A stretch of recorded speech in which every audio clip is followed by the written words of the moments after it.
எல்லாருக்கும் வணக்கம்.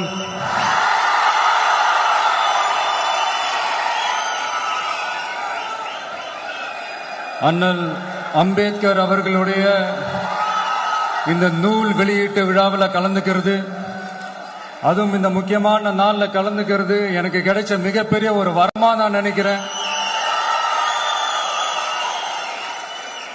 விகடன் குழும நிறுவன தலைவர் திரு ஸ்ரீனிவாசன் அவர்கள், அண்ணல் அம்பேத்கர் அவர்களுடைய பேரன் திரு ஆனந்த் டெல்டும்டே அவர்கள், நீதியரசர் ஓய்வு பெற்ற நீதியரசர் திரு சந்துரு அவர்கள், திரு ஆதவ் அர்ஜுனா அவர்கள், என் நெஞ்சில் குடியிருக்கும்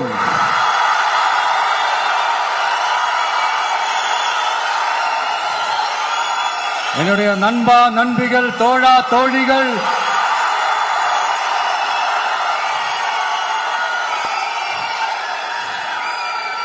உங்க எல்லாரு கூடவும் இவங்க எல்லாரு கூடவும் இந்த ஸ்டேஜில் நானும் இருக்கிறது எனக்கு ரொம்ப பெருமையா இருக்கு. முக்கியமா இப்படி ஒரு ஃபங்க்ஷனை ஏற்பாடு பண்ணி எனக்கு அந்த வாய்ப்பை கொடுத்த விகடன் குழுமத்திற்கு என்னுடைய மனமார்ந்த நன்றிகளை தெரிவிச்சுக்கிறேன்.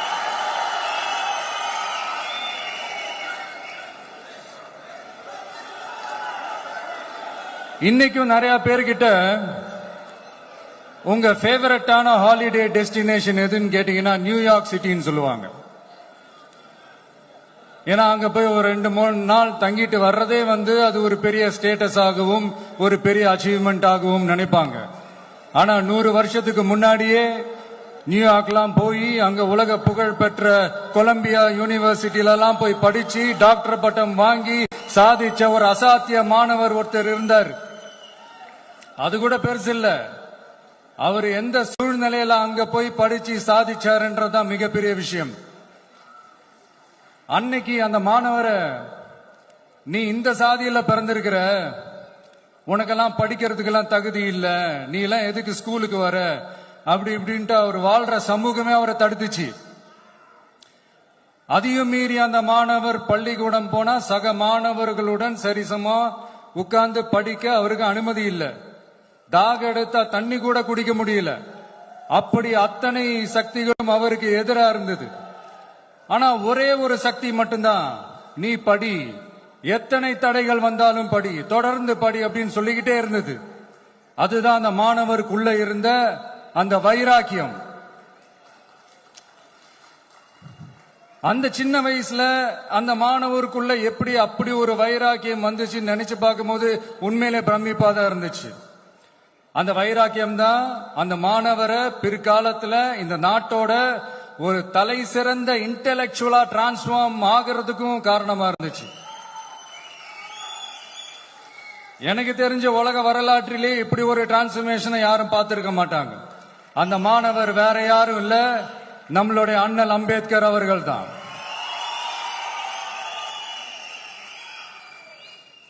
வன்மத்தை மட்டுமே தனக்கு காட்டிய இந்த சமூகத்திற்கு அவர் திருப்பி என்ன செஞ்சாரு அப்படின்னு அதை படிச்சு பார்க்கும்போது உண்மையிலே மெய்சில் இருக்க வச்சது. பிறப்பால் நாம் அனைவரும் சமம், நீ எந்த சாதியில பிறந்திருந்தாலும் எந்த மதத்தை பின்பற்றினாலும் சட்டத்தின் முன் நாம் அனைவரும் சமம் அப்படிங்கிற ஒரு உயரிய கோட்பாட்டை உறுதி செய்யும் நம் நாட்டின் அரசியல் சாசன சட்டத்தை வழங்கி நம்ம நாட்டில் இருக்கிற எல்லாருக்குமே ஒரு பெருமை தேடி தந்தவர். இன்னைக்கு ரிலீஸ் பண்ற இந்த புக்ல எல்லோருக்குமான தலைவர் அம்பேத்கர் அப்படின்ற அந்த புக்ல ஒரு 100க்கும் மேற்பட்ட கட்டுரைகள், நேர்காணல்கள் எல்லாமே இருக்குது. அதுல என்ன ரொம்ப யோசிக்க வச்சது அவர் எழுதின அந்த பயோகிராஃபி தான். வெயிட்டிங் ஃபார் அ வீசான்னு சொல்லி அதுக்கு தலைப்பு வச்சிருந்தார். அதுல அவர் லைஃப்ல ஃபேஸ் பண்ண விஷயங்கள், அவரை பாதிச்ச விஷயங்கள் எல்லாமே கிட்டத்தட்ட ஒரு 6 சம்பவங்கள் பத்தி அதுல குறிப்பிட்டிருந்தார். அதுல ஒரு 2 விஷயம் ரொம்ப பாதிச்சது என்னன்னா, அதுல ஒண்ணு, அவருக்கு 9 இயர்ஸா இருக்கும் போது அவரும் அவருடைய பிரதரும் வெளியூர்ல இருக்கிற அவங்க அப்பாவை பாக்குறதுக்காக போறாங்க. அப்ப ட்ரெயின்ல இருந்து இறங்கி இந்த மாட்டு வண்டிக்காக வெயிட் பண்ணிட்டு இருக்கும் போது ஒருத்தர் கூட அவங்கள ஏத்திட்டு போறதுக்கு தயாரா இல்ல. ஏன்னா அந்த அளவுக்கு தீண்டாமை கொடுமை. அப்புறம் கொஞ்சம் எக்ஸ்ட்ரா பணம் காசெல்லாம் கொடுக்கறோம்னு ஒரு வண்டிக்காரர் ஒத்துக்கிறார். அப்ப கூட அந்த வண்டிக்காரர் என்ன பண்றாருன்னா, அந்த பசங்களை வண்டி ஓட்ட சொல்லிட்டு இவரு தீட்டு பட்டுடும்னு சொல்லி வண்டியில ஏறாம நடந்து போறாரு. அந்த நாள் முழுக்க அந்த பசங்களுக்கு குடிக்க தண்ணி கூட கொடுக்காம அந்த டிராவல் எவ்வளவு கொடுமையா இருந்துச்சுன்னு சொல்லி அதுல மென்ஷன் பண்ணியிருந்தார்.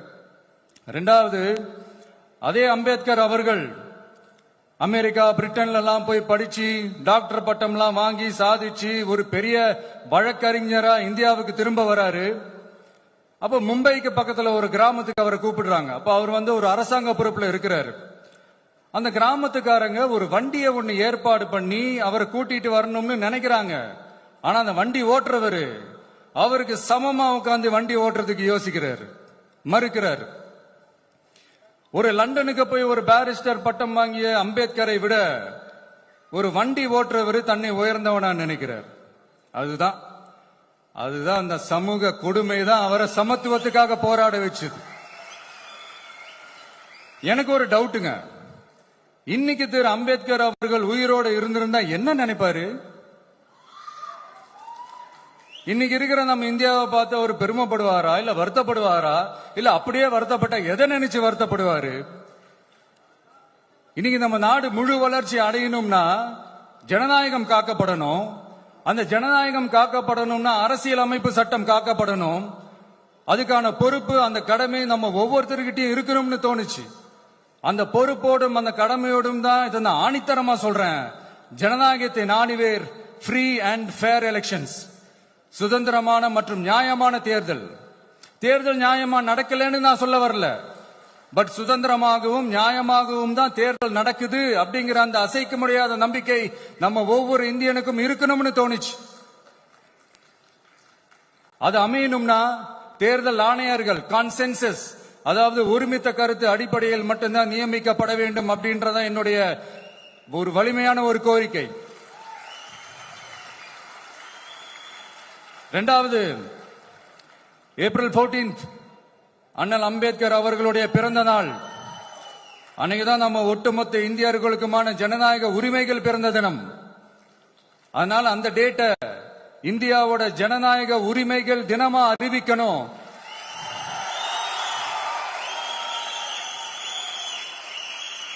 அப்படின்றத என்னுடைய இன்னொரு தாழ்மையான ஒரு வேண்டுகோள். அது இந்திய ஒன்றிய அரசிடம் நான் முன்வைக்கிறேன்.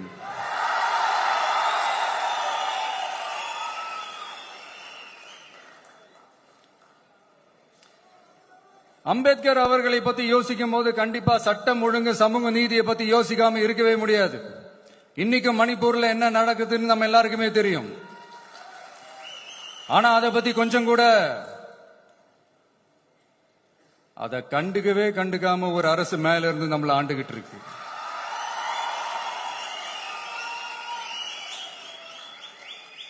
சரி, அங்கதான் அந்த அரசு அப்படி இருக்குன்னா இங்க இருக்கிற அரசு எப்படி இருக்கு?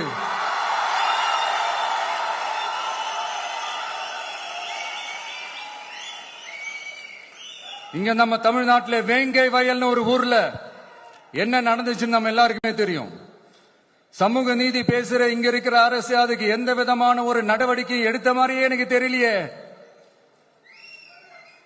இவ்வளவு காலங்கள் தாண்டி, இத்தனை வருஷங்கள் தாண்டி ஒரு துரும்ப கூட கிள்ளி போடலையே. அதுதான் இதெல்லாம் இன்னைக்கு அம்பேத்கர் அவர்கள் இன்னைக்கு பார்த்தாருன்னா வெக்கப்பட்டு தலை குனிஞ்சு போவார்ல. கரெக்ட், நம்ம நடக்கிற பிரச்சனைகள், நடக்கிற கொடுமைகளுக்கெல்லாம் நம்ம குரல் கொடுக்கணும். ஆனா நடக்கிற பிரச்சனைகள் ஒன்னா ரெண்டா? பெண் குழந்தைகளுக்கு எதிரா, பெண்களுக்கு எதிரா, ஏன் மனித உயிர்களுக்கு எதிரா? இதெல்லாம் நம்ம பார்க்கிறோம், படிக்கிறோம், மத்தவங்க கிட்ட இருந்து கேட்டு தெரிஞ்சுக்கிறோம். இதுக்கெல்லாம் ஒரு நிரந்தரமான ஒரு தீர்வு என்ன தெரியுமா? ரொம்ப சிம்பிள் தான். நம்ம தமிழ்நாட்டு மக்களுக்கு தேவையான அடிப்படை வசதிகளை பாதுகாப்புடன் முறையாக முழுமையாக அளிக்கும், மக்களை உண்மையாகவே நேசிக்கிற ஒரு நல்ல அரசு.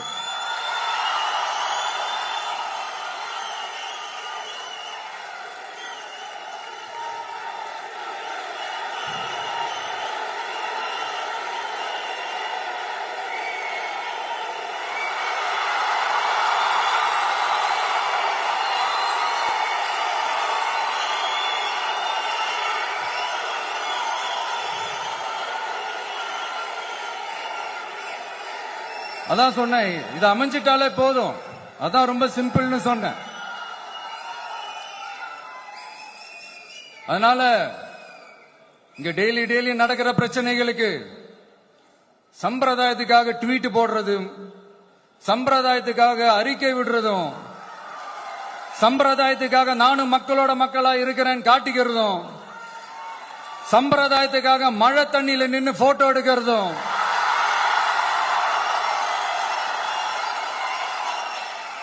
எனக்கு அதுல கொஞ்சம் கூட உடன்பாடே இல்ல. பட் என்ன பண்றது, நம்மளும் சம்பிரதாயத்துக்காக சில நேரத்தில் அந்த மாதிரி செய்ய வேண்டியதா போயிடுது. அதாவது நான் என்ன சொல்ல வரேன்னா, மக்களோட உரிமைகளுக்காகவும் அவங்களோட உணர்வு பூர்வமாக இருக்கணும். என்ன ஒவ்வொருத்தரும் அவங்க குடும்பத்துல ஒருத்தனா நினைச்சிட்டு இருக்கிற அவங்க தமிழ்நாட்டில் அவங்களுக்கு எங்க என்ன பிரச்சனை நடந்தாலும் அவங்களோட உரிமைகளுக்காகவும் அவங்களோட உணர்வு பூர்வமாக இருப்பேன். எப்பவுமே அப்படிதான் இருப்பேன்.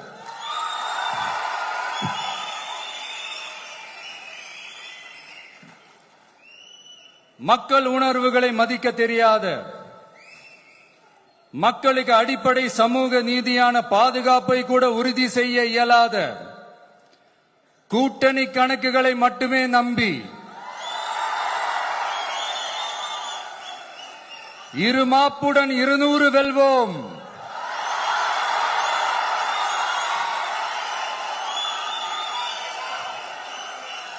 என்று எகத்தால முழக்கமிடும் மக்கள் விரோத ஆட்சியாளர்களுக்கு என் மக்களோடு இணைந்து நான் விடுக்கும் எச்சரிக்கை,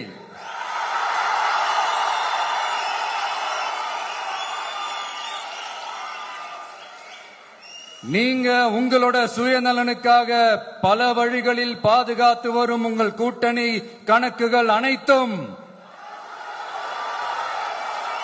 2026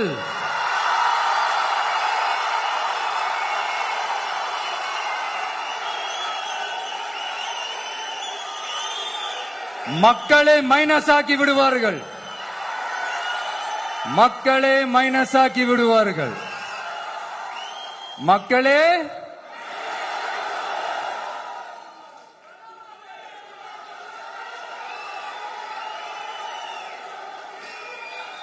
எனக்கு இந்த வாய்ப்பு கொடுத்த விகடன் குழுமத்திற்கும் வந்திருக்கும் பெரியோர்களுக்கும் சான்றோர்களுக்கும் மீண்டும் என்னுடைய வணக்கங்கள், மீண்டும் என்னுடைய நன்றிகள். கடைசியா ஒரே ஒரு விஷயம், விடுதலை சிறுத்தைகள் தலைவர் திரு தொல் திருமாவளவன் அவர்கள்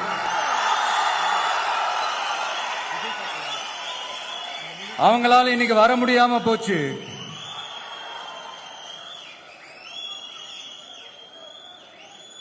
அம்பேத்கர் அவர்களுடைய புத்தக வெளியீட்டு விழாவிற்கு கூட அவரால் கலந்துக்க முடியாத அளவிற்கு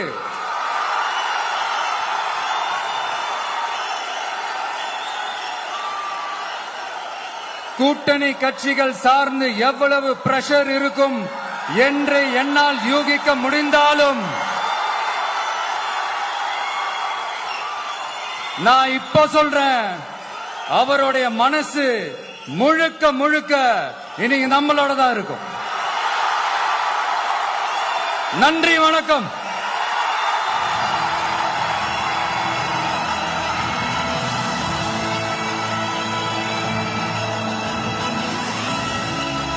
அனல் பறக்கும்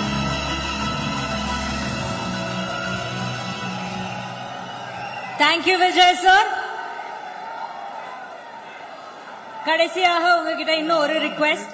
அவர்கள் நீதியரசர், ஓய்வு பெற்ற நீதியரசர் திரு சந்துரு அவர்கள், திரு ஆதவ் அர்ஜுனா அவர்கள் என் நெஞ்சில் குடியிருக்கும்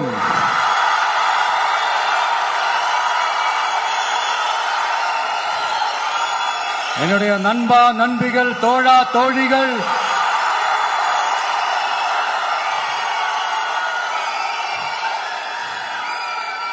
உங்க எல்லாரு கூடவும் இவங்க எல்லாரு கூடவும் இந்த ஸ்டேஜ்ல நானும் இருக்கிறது எனக்கு ரொம்ப பெருமையா இருக்கு. முக்கியமா இப்படி ஒரு ஃபங்க்ஷனை ஏற்பாடு பண்ணி எனக்கு அந்த வாய்ப்பை கொடுத்த விகடன் குழுமத்திற்கு என்னுடைய மனமார்ந்த நன்றிகளை தெரிவிச்சுக்கிறேன்.